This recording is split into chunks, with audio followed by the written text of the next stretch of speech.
Wife claims hypnotic mind control led her to cheat, but I'm escaping her bizarre tale for a fresh start. My wife and I, both 32, have been married 4 or 5 years. We don't have kids, and lately things have really started falling apart between us. The most glaring issue is the lack of sex. There's just nothing happening, and whenever I bring it up, she seems totally indifferent. She doesn't care that I have needs, and every time I ask if she wants to be intimate anymore, she just shrugs like it's nothing.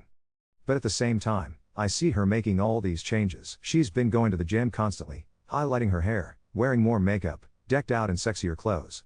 Alone, those things could be innocent, but combine them with how she completely shuts down intimacy with me, and it starts to feel like the classic signs of cheating.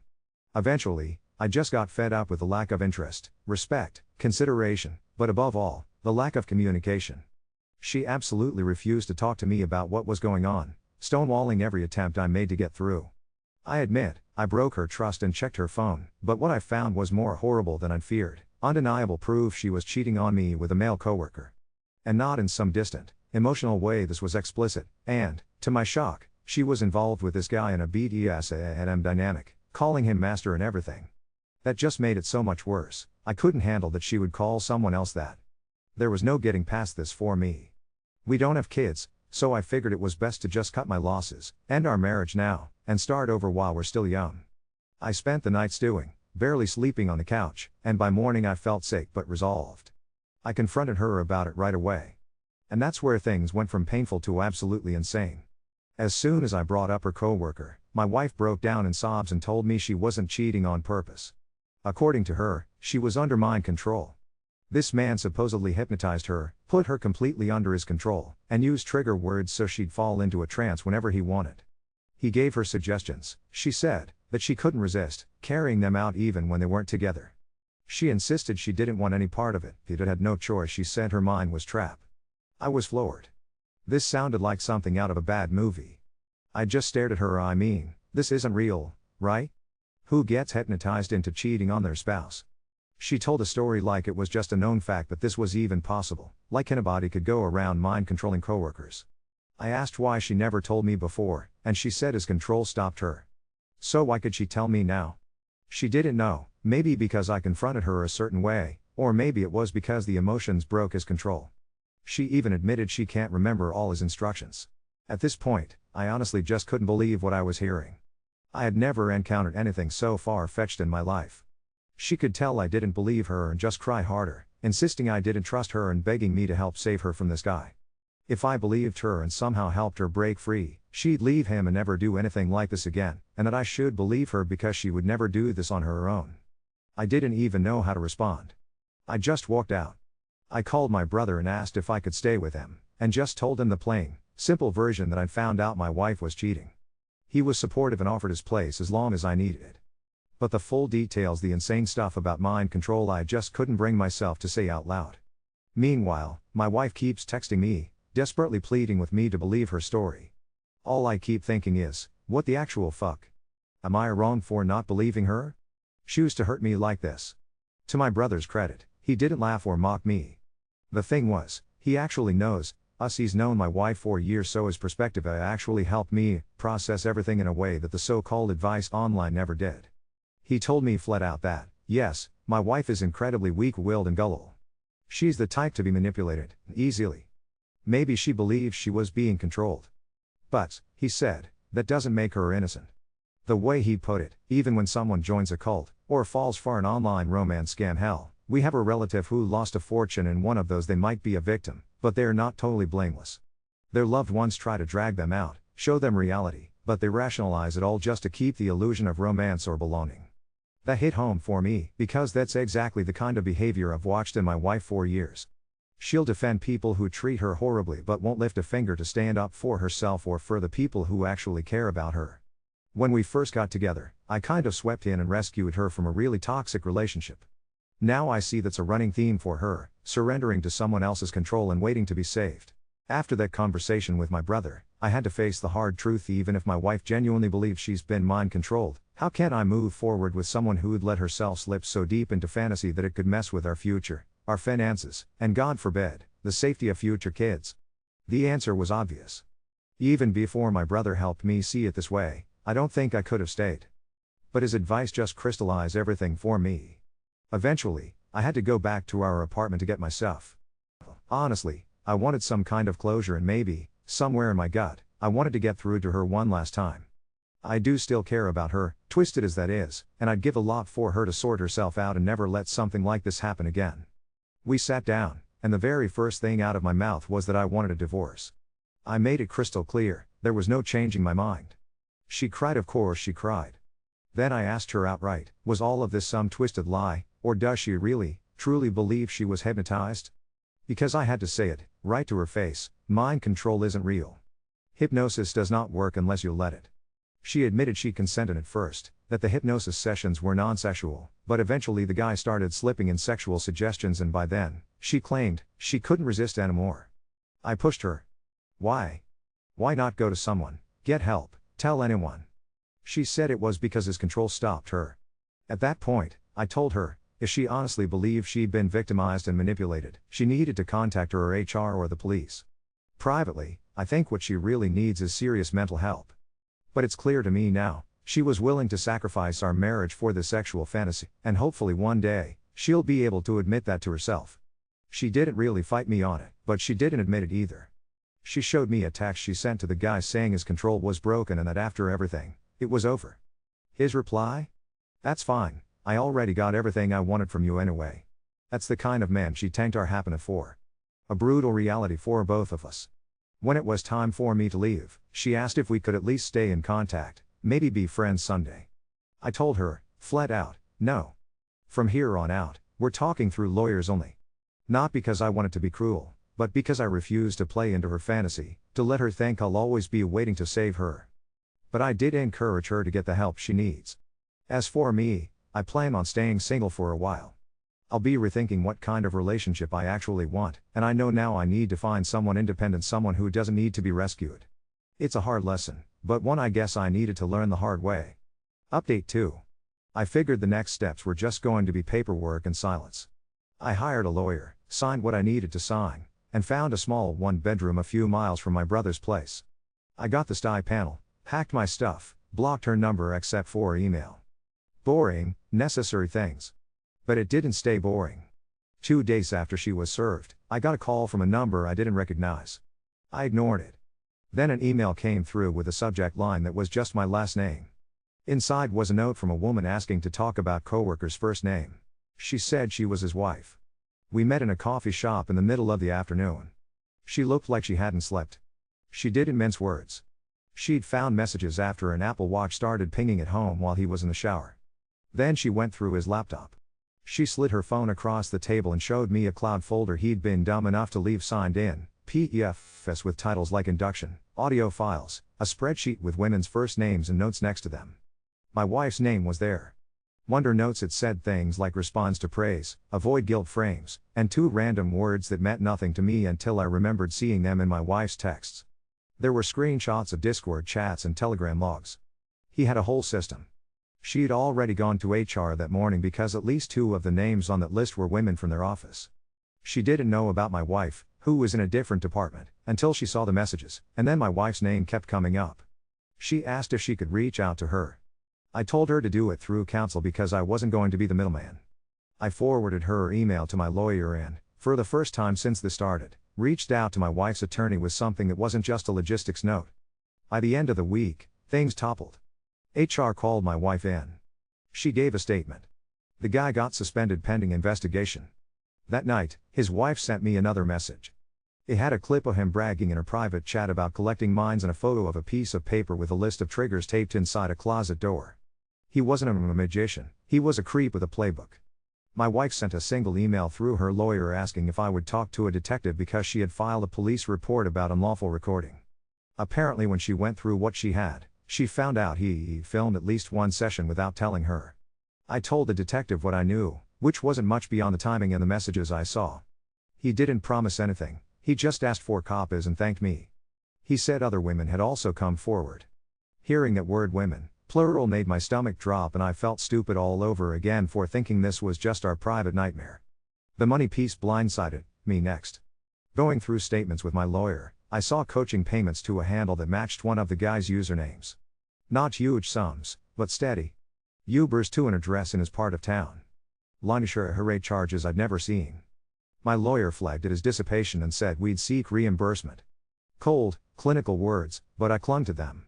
It was proof on paper of exactly how far she let this run. I didn't reach out to her. She broke the no contact once. She left a handwritten letter under my brother's doormat. I recognized her handwriting through the envelope and debated throwing it away. I read it. She didn't bring up mind control. She wrote that she'd been seeing a therapist from our health plan and the therapist had used the term coercive sexual dynamics and suggestibility, and said that none of it excused what she did. She apologized to me without trying to sell me a narrative, and then she wrote something that actually made me sit down on the stairs. She said she had resigned from her job because she couldn't look at a single hallway there without feeling sick. I don't know if that's guilt or humiliation or both. I'm not her audience anymore. A week later, the guy's wife texted me one last time. She'd filed for separation. HR had made his suspension indefinite. The police had taken the hard drive from their house. She sounded empty and angry at once. I told her I was sorry and meant it in a way that had nothing to do with my marriage and everything to do with the feeling of having your home rip open like that. I changed my number. I finished moving. I signed the last set of divorce documents I needed to sign on my end. My lawyer thinks the judge will grant it quickly since there's no property war and no kids. That should have been the end of my part in this mess. Then, one more thing because apparently this chapter needed one last shove. I was unlocking my new place when a man a few doors down called my name. I tensed up before I even turned around because for a split second my brain conjured the worst possible person. It wasn't him. It was a process server. He was holding a letter from the guy's attorney, some blustering notice warning me against defamation and interference. I laughed when I read it in my kitchen and then immediately stored it in a folder for my lawyer, who wrote back a paragraph that, in legal language, basically said, "Sit down." I haven't said a word about him to anyone but my counsel and the police, and I'm not going to start. That night, I sat on the floor between half-unpacked boxes and felt, for the first time in months, like I could exhale. It isn't clean. It won't be clean. She's somewhere wrecked and rebuilding, and he's somewhere pretending this isn't crumbling under him, and I'm here with a cheap lamp that flickers and a key that finally only opens one door. I kept thinking I was going to wake up from the ridiculous part. The ridiculous part turned out to be real in the worst way, not magic, not spells, just a guy who collected people who didn't know how to say no and then taught them not to. That doesn't make what she did less a choice. It just explains why she was the one who made it. And me? I don't have to explain anything to anyone anymore. I just have to move on. Update 3. The divorce came through on a Tuesday afternoon while I was standing at my St. Keating cold lo mein with a fork. My lawyer's email said final decree attached, and that was it. No drum roll, no sting.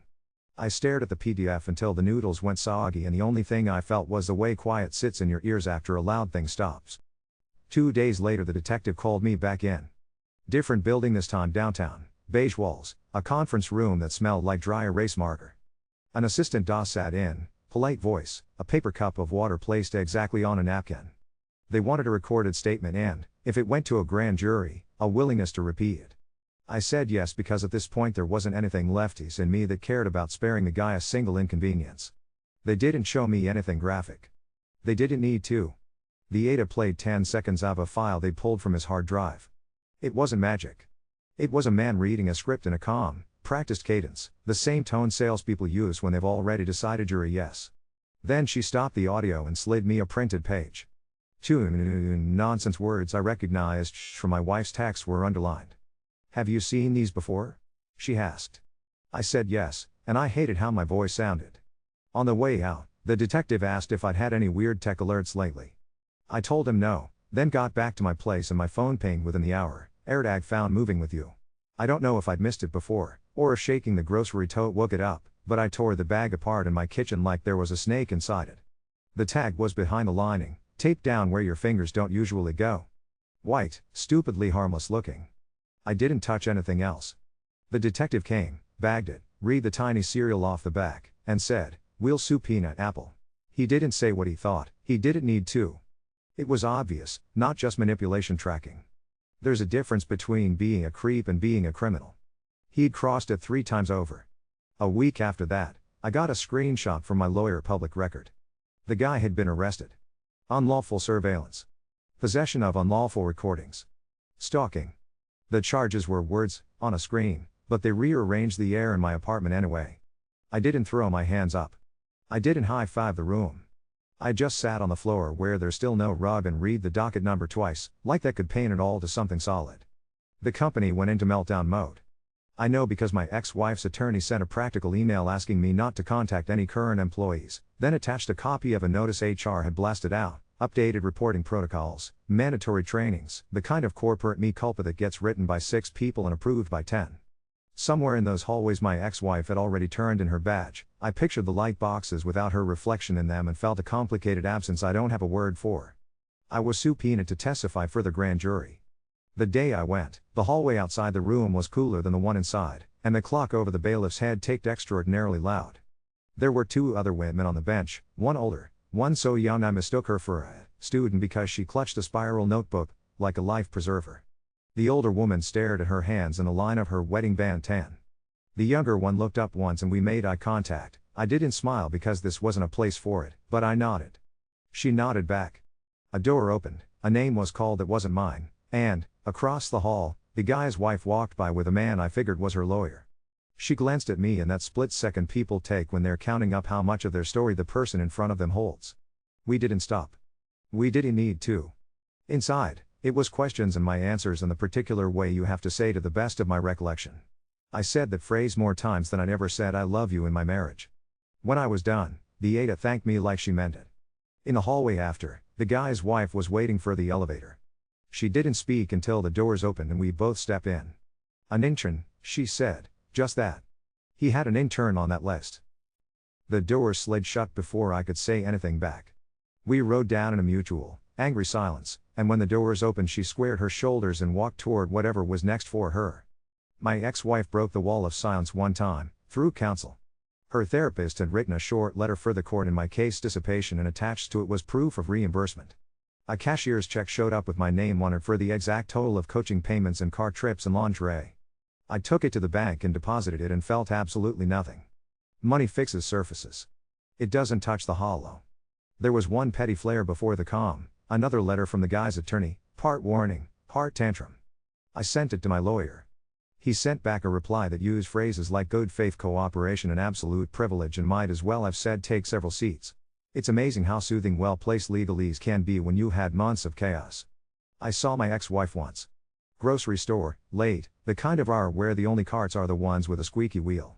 Her hair was cut shorter. She had a sweatshirt on with a hood up. We made eye contact near the yogurt and both did that frozen half-step strangers do in tiny aisles. I didn't say her name. She didn't say mine.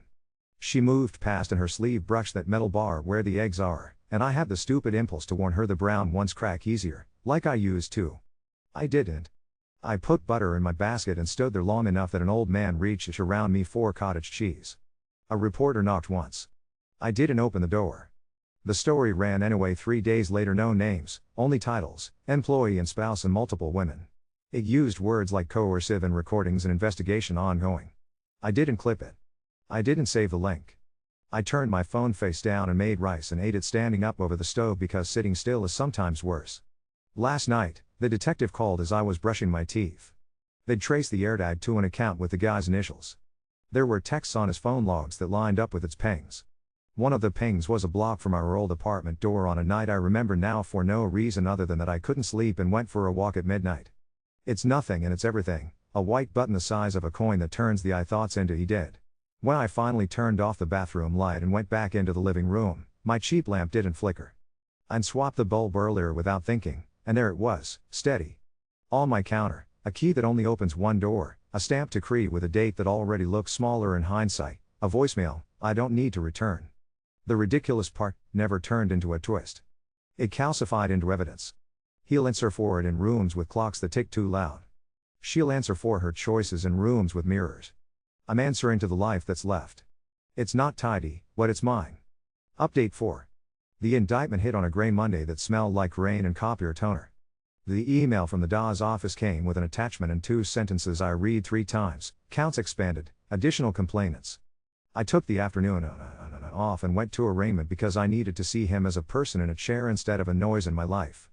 The courtroom was colder than the hallway and a wooden bench had a gouge in it you could catch a thumbnail on. He shuffled in with a deputy at his shoulder, eyes scanning like he was still tallying a room. He pled not guilty in a voice so practiced it sounded like he'd been rehearsing in an empty bathroom.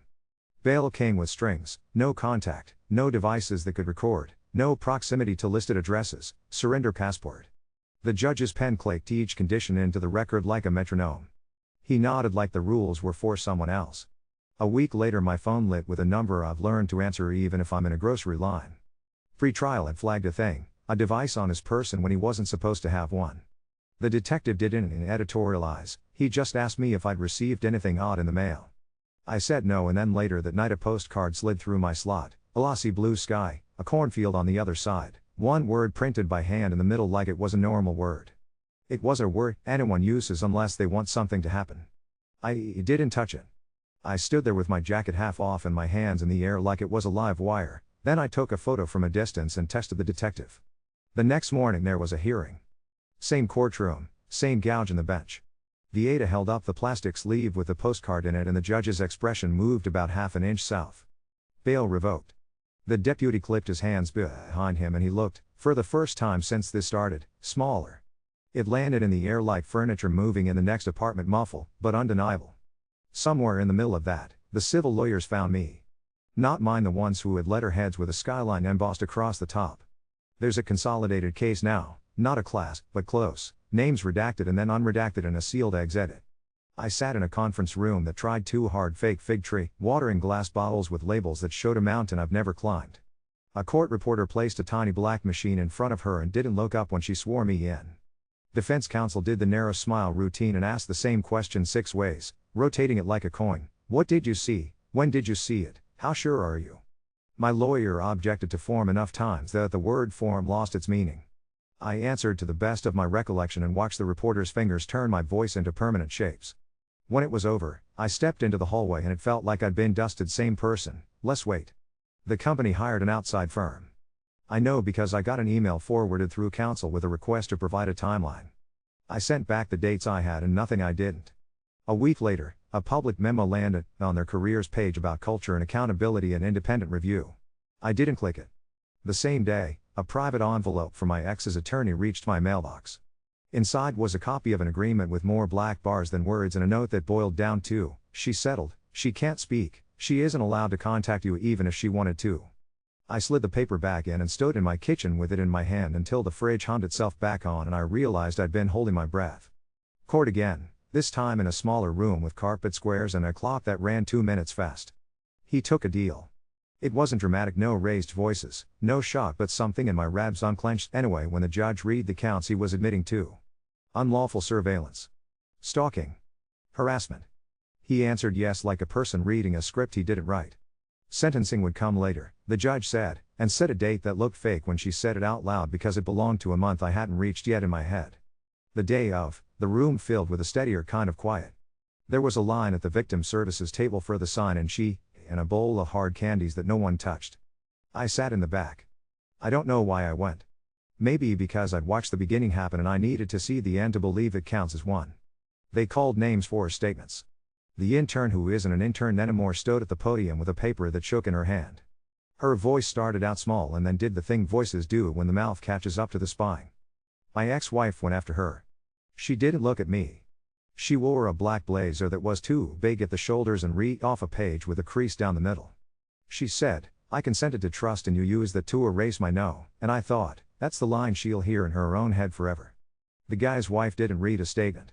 She stood and looked straight at the judge and said one sentence about rebuilding her house so it only had rooms she chose, and then she sat down again like she'd put her break where it needed to go. When the judge spoke, it wasn't a lecture. It was an audit.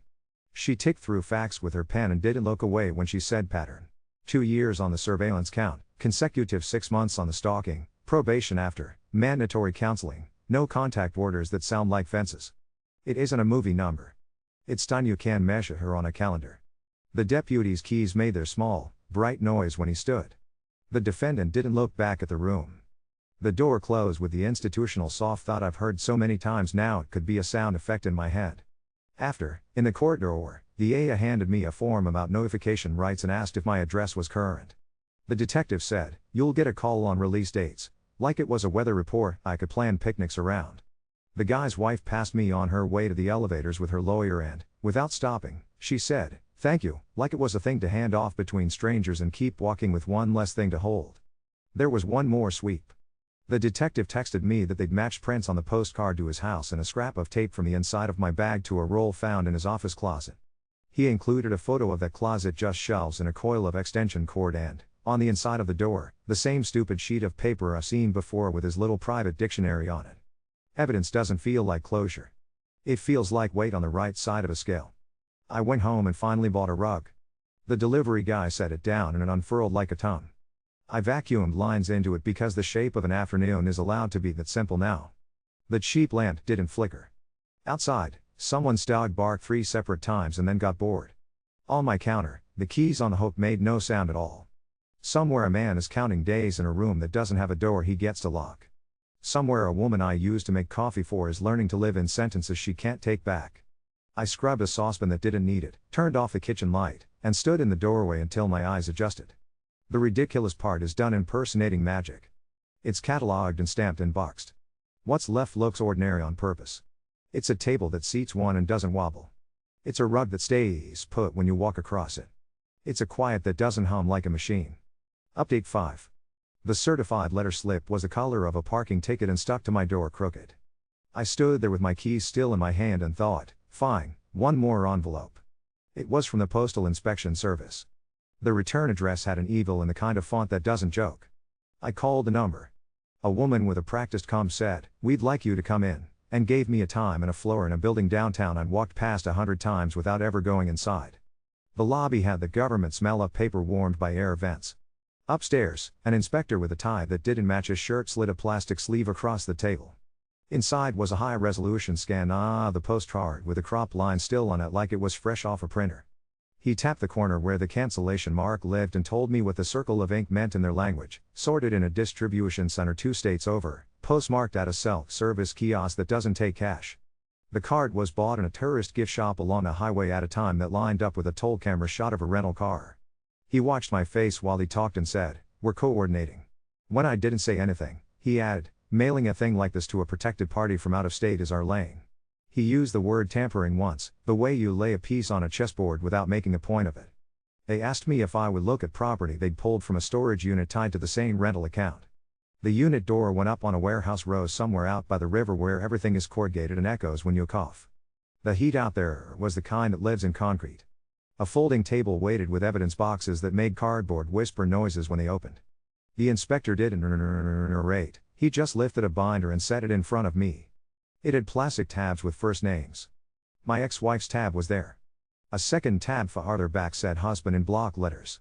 I opened it and saw a printout of my building on Google Street View with my old car clipped into the frame, a hand-drawn arrow to the alley we never used, a note in small neat handwriting, "Works late 2/3. Morning runner. Check pattern." There were 2 screenshots of my public Strava map from before I figured out how to lock it down, squares of my routes with my pace like a brag. There was a calendar page with a circle around our anniversary and a line through it. I kept my hands the way they told me to, on my knees, in my lap, visible. The inspector said, "We're not asking you to interpret." I said, "To the best of my recollection, those are my routes," and the shape my mouth made felt stupid and necessary. The same afternoon, the victim services line left me a voicemail with a number that starts with 202. Asa, Assistant United States Attorney. She said words in a different register than the AIDA had. Interstate, Electronic Communications, 2261. She asked me, as calmly as if she were scheduling a dentist appointment, if I'd be willing to appear for a federal grand jury if needed. I said yes. She didn't sell me on it, there was nothing to sell.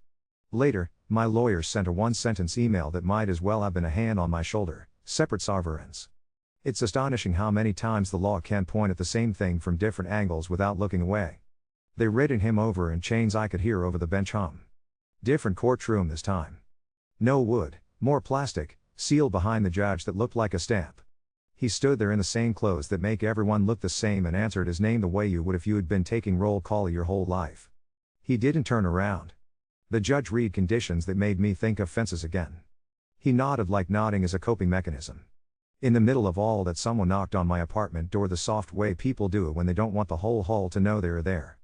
My neighbor's dog sneezed 2 doors down. I looked through the peephole and didn't breathe for a second because faces in circles never look like themselves. It was her. "Hood up, hands empty. I didn't open the door. She did and asked me to. She said a sentence to the jam so I didn't have to look at her mouth. I took a job in another city. Then she waited, like the hallway had its own gravity, and added, I'm not writing again. Her voice didn't wobble. It wasn't a plea. She stepped back so the fisheye gave her long arms and a small head, and then she was gone and the dog sneezed again like a metronome finding its beat. The company finally coughed up their report. I know because my lawyer forwarded a link with a note that said FYI public. I didn't click. The preview text in the email client put enough words in my head to draw a shape: leadership changes, recommendations, training on coercive conduct and boundaries. Corporate penance rendered in bulleted grammar. Somewhere a comms team got takeout and high-fived and then went home to people who asked them how their day went, and I stood in my kitchen and watched the little preview text vanish when I closed the window. There was a colder piece. A letter with a stamped return I recognize now without reading. The facility wanted to confirm whether I wished to be notified at release or transfer. It came with a form where you check boxes that turn your preferences into orders. I checked the boxes. I put the form back in the envelope and walked it down to the blue mailbox on the corner and fed it into the mouth with a squeaky hinge and stood there a beat longer than made sense, like waiting to hear it land. Civil side, they herded us into a hotel ballroom for mediation because apparently even lawsuits need carpeting with a busy pattern. They packed the room with plants that had dust on their leaves and took our phones at the door. The mediator wore the kind of glasses that say trust me and ate almonds out of a Ziploc between sessions. There was an offer on one page and a counter on another and my name was printed smaller than the comma after it. We circled 4 hours. At one point I could hear someone crying 2 conference rooms over, the kind of crying that hits in waves. By the time the sun made stripes across the table through the heavy drapes, there was a number and some words about policy changes and I initialed a box that said I didn't want to speak. They slid me a pen with the hotel's name on it. I kept it because it wrote well. The postal inspector called once more, short, practical, almost cheerful. They'd matched the rental card to a shell LLC and the shell to an email with the same initials. I've seen too many times. He said the thing that you say when a line of dominoes finally stops moving, that's sufficient. After that, the calls thinned into calendar reminders and the kind of messages that begin just to confirm. On a Tuesday that looked exactly like a Tuesday, the federal indictment posted to Pacer with its tiny fee and its page count like a dare. I didn't download it. My lawyer did. He called and said the name of the statue again and then said, you might not have to go in if he pleads, like he was telling me the weather might hold. The state sentence keeps him where he is for now. The federal case waits with its own clock and its own air conditioning. The only part that felt like a movie came at the least cinematic moment imaginable. I was sitting on my rug eating toast when my phone lit up with a spam-looking number and for once my thumb answered faster than my caution. A recorded voice said I'd been added to an inmate call list and if that was incorrect I should press 2. I pressed 2 hard enough to wake up the sleep button. An hour later Victim Services left a message saying it had been blocked automatically, that no contact conditions travel farther than walls. There's a correctional tone polite people get when they tell you a system did what it should, even, practiced, offering nothing more than the fact. I put a peephole camera in anyway. The hallway looks weird through its lens, the light too blue, the carpet too orange. I made chickpeas in a saucepan that does one thing well and thought about how much of the last year has been other people's paperwork with my name in it. I held a hotel pen over my grocery list and wrote, onions, battery, soap. My neighbor's dog barked once, and then changed its mind. Somewhere a man is learning federal docket numbers, like zip codes. Somewhere my ex-wife is packing plates with newspaper that leaves ink on your hands. The lamp didn't flicker when I turned it on. On the counter, my mailbox key lay, next to the one for my door. Both of them only open what I asked them to. The ridiculous part keeps getting translated into codes and counts with names I didn't know until I had to, and it can keep translating forever without me. My part, for the first time, feels like subtraction that adds up. I wash the plate. I dry it. I put it away without thinking about where it came from.